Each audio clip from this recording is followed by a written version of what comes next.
क्या आपने कभी सोचा है, जिस इंसान के पास सब कुछ हो, राजमहल, धन, सुख, सुरक्षा, सम्मान, वो इंसान सब कुछ छोड़ क्यों देता है? क्यों एक युवा राजकुमार जिसके लिए दुनिया के सारे दरवाजे खुले थे, वो अंधेरी रात में चुपचाप निकल पड़ता है बिना किसी मंजिल के? आज हम उस इंसान की कहानी सुनेंगे जिसने दुनिया जीतने के बजाय खुद को समझना चुना।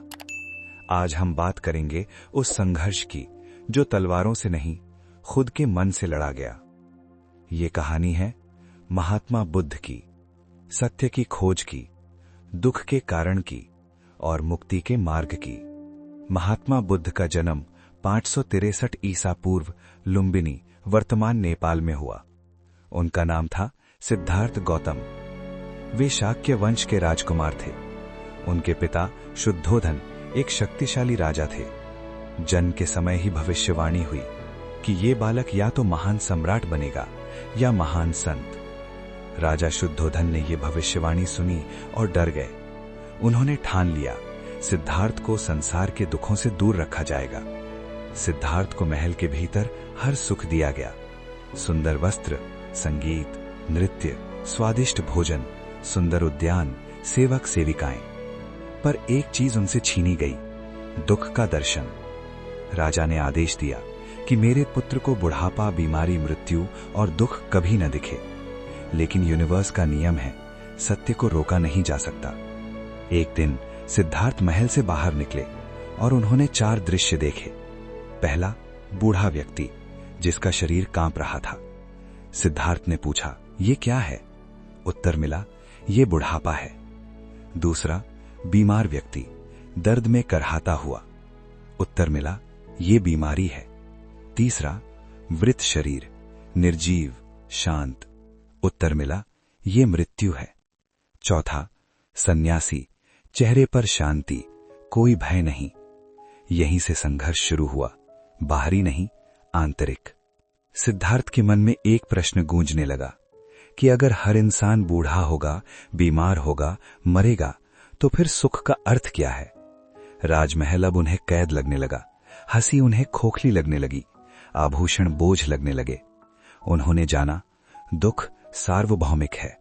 29 वर्ष की उम्र में पत्नी यशोधरा, नवजात पुत्र राहुल, राजमहल, सब कुछ छोड़कर सिद्धार्थ निकल पड़े। ये पल कोई आसान नहीं था। ये संघर्ष था, भावनाओं के विरुद्ध। पर उन्होंने जाना, अगर मैं खुद मुक्त नहीं हुआ तो किसी को भी मुक्त नहीं कर सकता। सिद्धार्थ ने 6 वर्षों तक अत्यंत कठोर तपस्या की। भोजन छोड़ दिया, शरीर सूख गया, सांसें हल्की हो गईं, वे हड्डियों का ढांचा बन गए।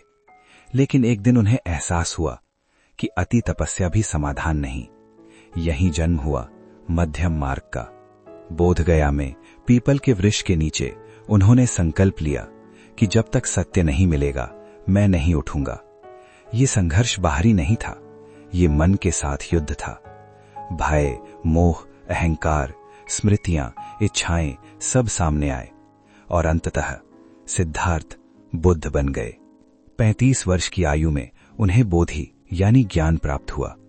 उन्होंने जाना, दुख है, दुख का कारण है, दुख का अंत संभव है और मार्ग है अष्टांगिक मार्ग। ये कोई चमत्कार नहीं था, ये आत्मबोध था। बुद्ध ने ज्ञान अपने तक सीमित नहीं रखा। उन्होंने 45 वर्षों तक देश देश जाकर उपदेश दिए। उनका संदेश सरल था, अपने मन को समझो, करुणा रखो, अहिंसा अपनाओ। राजा से भिखारी तक सब उनके शिष्य बने। बुद्ध का संघर्ष हमें क्या सिखाता है? सुख बाहर नहीं, भीतर है। दुख को समझे बिना मुक्ति नहीं। त्याग कमजोरी नहीं, साहस है। करुणा सबसे बड़ी शक्ति है। स्वयं को जीतो, वही सबसे बड़ी विजय है। महात्मा बुद्ध कोई देवता नहीं थे, वे एक इंसान थे, आपकी तरह, मेरी तरह। उनकी महानता उनके जन्म में नहीं, उनके संघर्ष में थी। अगर आज आपकी जिंदगी में अंधेरा है तो याद रखना, बोधि वृक्ष हमेशा अंधेरे के बाद मिलता है। शायद आप भी अपने जीवन के उस मोड़ पर हैं जहां सवाल बहुत हैं और जवाब नहीं। बस एक बात याद रखें, शांति बाहर नहीं मिलती, शांति वही है जो भीतर खोजी जाती है। नमन उस संघर्ष को जिससे बुद्ध बने।